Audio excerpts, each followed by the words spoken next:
So you made a major announcement yesterday, $15 billion of investment in China through 2030. How does it reveal about the shifting dynamics of AstraZeneca's global investment? Well, we have been committed to China for many, many years. And in the last 5-6 years in our industry, China has emerged as a fundamental part of the innovation ecosystem in biopharmaceuticals. And a year ago, President Xi invited the business community to come and invest in China to participate in the agenda of high-quality forces and common prosperity, common health. And so we actually are very proud to announce this investment of 100 billion yuan that will go into R&D and manufacturing. And that is really a reflection of two things. One is, of course, China is growing, and there are lots of people in this country who need our medicines, but also China is a source of innovation. So we invest for patients in China, but you also invest for innovation, manufacturing and export of these medicines to the rest of the world. Mm-hmm. The announcement was made during UK Prime Minister visit in China, which attracted global attention. How do you see the importance of this visit? Very important. I think the last visit of a UK Prime Minister to China was 8 years ago. Actually, I was part of the delegation at the time. And those two countries are great potential collaborators. The UK places life sciences as a priority. Science in the UK is very developed, great universities.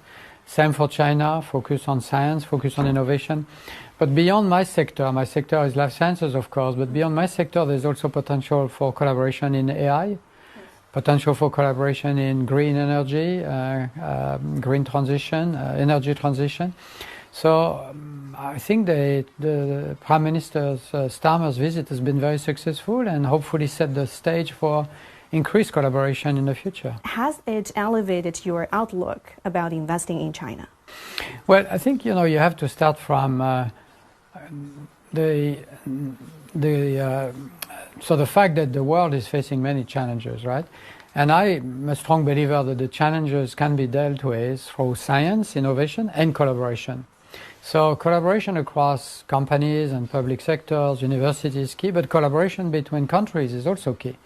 So I think if we collaborate and if we really work together with innovation at the heart of everything we do, we can actually tackle many of the challenges we're facing as humankind. I mean, climate change is one, of course, the energy transition is important, diseases is key, and then bringing the benefit of this innovation to as many people as possible. There are many parts of China where people don't have access to the clinical services they need, so how do we help with that? And we are committed to also contributing to this. And many Western people worried about the excessive competition from China. How do you think about the China's own developing biopharma industry, and how can China and UK forge, a healthy ecosystem for collaboration?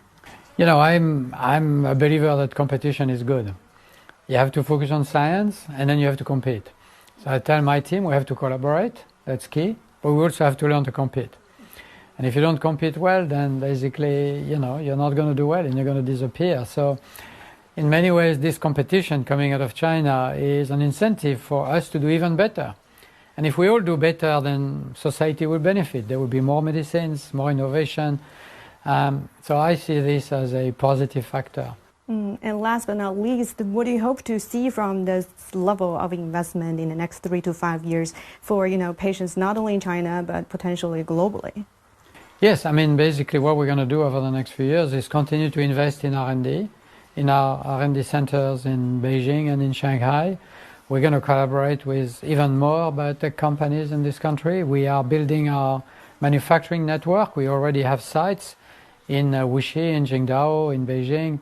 We're going to add new sites, one for cell therapy manufacturing, one for radioligands. Those are two of the critical modalities for the future of medicine, and we'll have even more investment. So all of this will help patients. But in our industry, cycles are long. So before you see the benefit of all these investments, it takes, of course, a few years.